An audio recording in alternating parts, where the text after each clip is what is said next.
President Masterson, Here. Senator Blasey, Here. Senator Sykes, Here. Senator Billinger,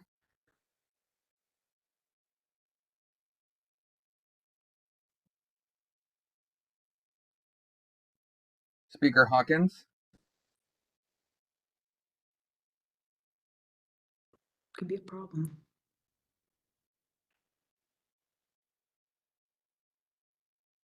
Representative Croft,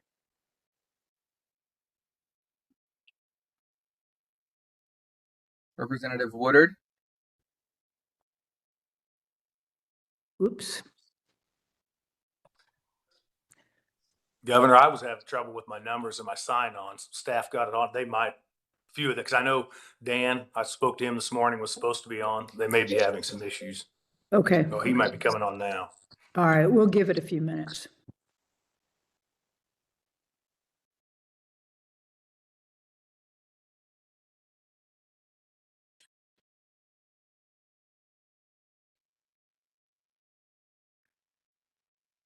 I'm on. Okay. So Hawkins is on. Anybody have any idea about Woodard?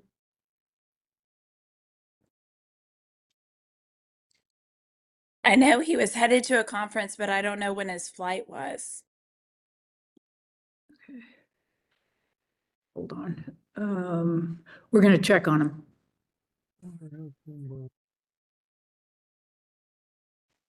And is Waymaster on? Yes, I'm here. Okay.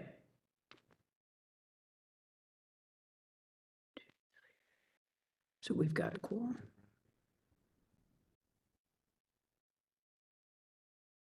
Okay. we have a quorum, Governor.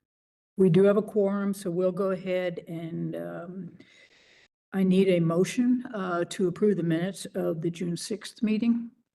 So moved. Dan Hawkins. I've got a motion Second. from Speaker Hawkins, a second from President Masterson. All in favor? Aye. Aye. Opposed? Aye. Okay, very good. I think, okay. All right, so hold on a second. We know anything about Woodard? Okay. The first item on the agenda today is the Secretary of Administration to certify provisions in Section 161 of Senate Bill 125. Adam Prophet, are you there? And could you provide a brief overview if you are? Yes, I am, Governor. Before I start, I want to make sure that you can hear me. We can hear you. I can hear you. Okay, very good. I got a few other thumbs up, so I think we're good. Thank you. Well, good morning, Governor. Thank you for the introduction, and good morning, members of the council. For the record, my name is Adam Prophet. I'm the Secretary for the Department of Administration. So Section 161 of 2025 Senate Bill 125 requires that I, as Secretary of Administration, consult with the Governor's Office and also certify that all state agencies are compliant with the provisions of this section. I am here before you today to certify that, to the best of my knowledge, state agencies are in compliance with Section 161 of 2025 Senate Bill 125. Additionally, I've included my written certification in your materials. I believe they're on page 9 of your PDF. I wanted to make sure that that was there for historical purposes. And Governor, it's a relatively straightforward certification, so that's the extent of my prepared remarks. Okay, very good. Does anybody have any questions for Secretary Prophet? I do. Go ahead. So I'd received a kind of an investigative report in my email.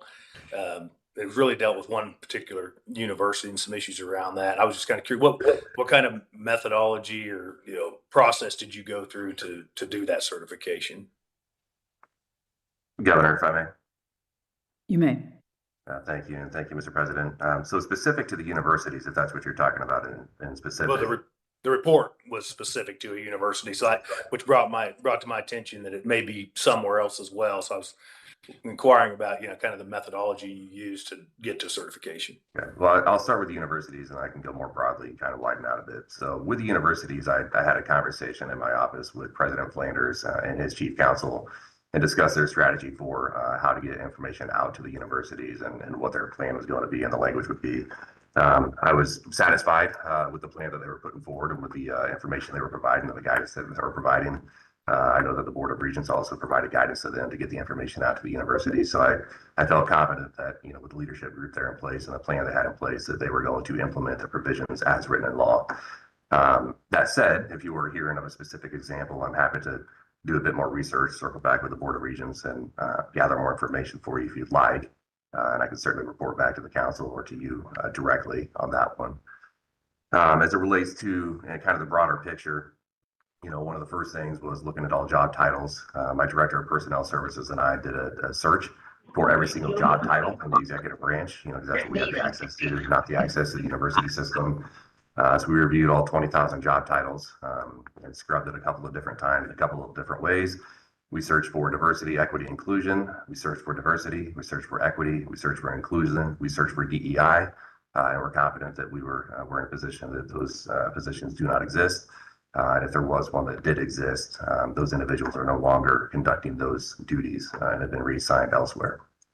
Some of the other things that we did, again, with Director of Personnel Services, we sat down and we looked at any training requirements that are required statewide or for individual agencies.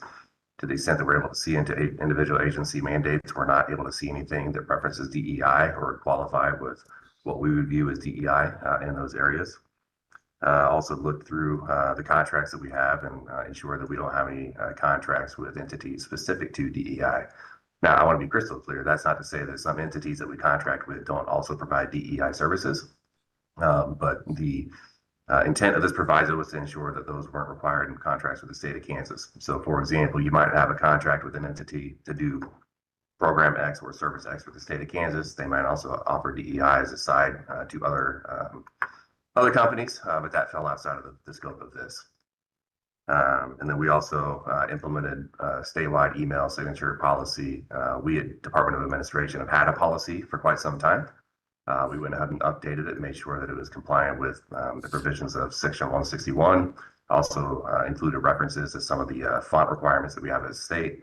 And on July 1st, I pushed that out to all state agencies to ensure that they were adhering strictly to the Department of Administration email signature policy. Yeah, I think for today, since I know we're time sensitive with the August 1st date, and maybe others may have questions come up in discussion. I think what I do is I got a copy and I'm in the building. I'll bring it to you today. I think I'd like to just make a motion that you would be directed to at least review this report and come back at the next State Finance Council with kind of your answer to the allegations in the report. I'll second that motion. Okay, you've heard the motion. There's a second. Any discussion?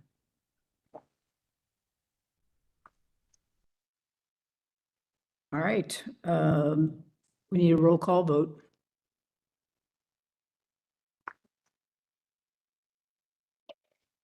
President Masterson, Aye. Senator Blasey, Aye. Senator Sykes, Aye. Speaker Hawkins, Aye. Representative Waymaster, Aye. Governor Kelly. Aye. This is Senator Billinger, I'm aye. Thank you, Senator. Thank you. Any With that, further? it passed. Okay. Any other questions? Okay, thank you, Secretary Prophet. That's all we need. All right, so the final item to be considered today is the request of the Attorney General for approval of a tort claim settlement. Before we hear a motion to go into executive session, Dusty Ralston with LAS, Legislative Administrative Services, will remind us how this will work via WebEx. Dusty, are you there? Yes, I am, Governor. Thank you. When it's time to move into executive session, I will put everyone into a breakout session. It's an entirely separate meeting that's not recorded or broadcast. You guys will be able to speak, use screen share if needed. I'll activate that. It will automatically pull everybody back into the main meeting at the time that the executive session is set to end. Okay. All right, and with that, I need a motion from a member to go into executive session with an estimated time frame. If I could ask the AG's office, how much time do you think we'll need? Governor, I would suggest 15 minutes, just in case there's questions. 15? Yes, Governor. Okay, thank you. So the text of the motion is on page 2 for you to read aloud, and then I need a second to the motion.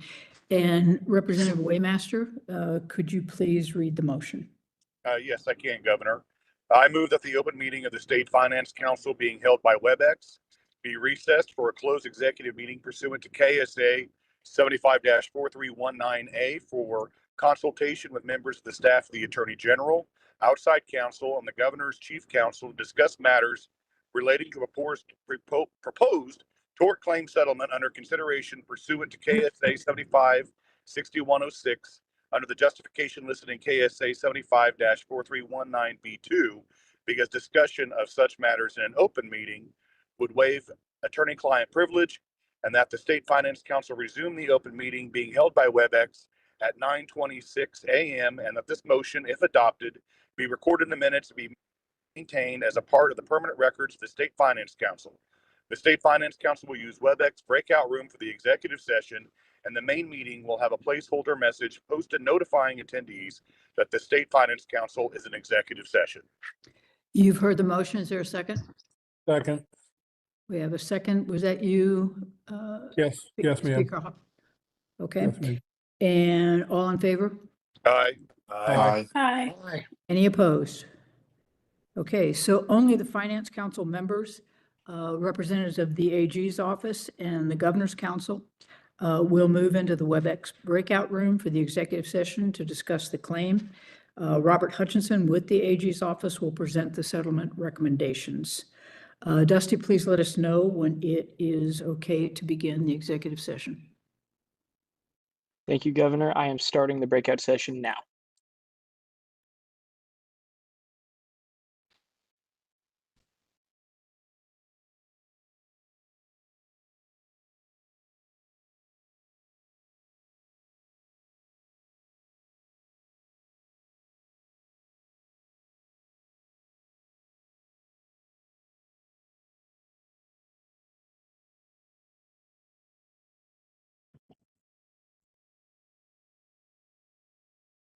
Hello, is everybody on here? Can I ask who that was with the 913 phone number? Yeah, this is Chris Croft, Representative Croft. I tried to get on WebEx and I was just stuck in a do loop. It never came on, so I dialed in. Got you. So Dusty should be able to pull you over to executive session. So Okay. 1 minute and you should be over there. Thank you. Dusty, are you able to move that individual over to executive?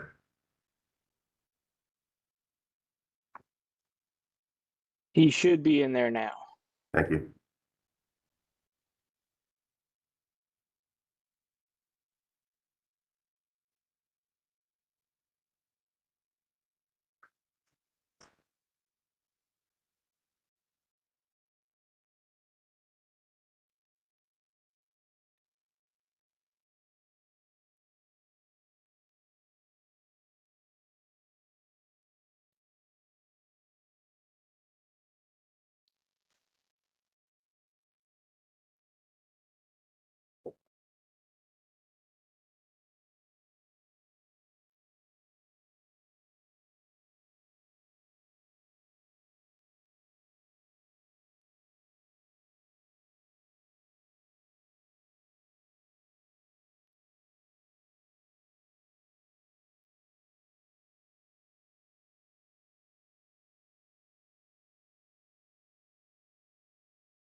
Darcy, this is Secretary Prophet. I want to confirm that everybody's back from breakout. Is that correct? And we can drop the executive session banner. That is correct. Everybody is black. Okay, thank you, Governor. Yeah, thank you, Secretary. So welcome back. I now need a motion to approve the resolution for the proposed settlement in the case of Rayburn versus the state of Kansas et al. Governor, this is Dan Hawkins. I make the motion. Okay, we have a motion. Do we have a second? Second, We have President. a second from President Masterson. Dusty, or I guess Blake, we need a roll call vote. President Masterson, Aye. Senator Blasey, Aye. Senator Sykes, Aye. Senator Billinger, Aye. Speaker Hawkins, Aye. Representative Croft,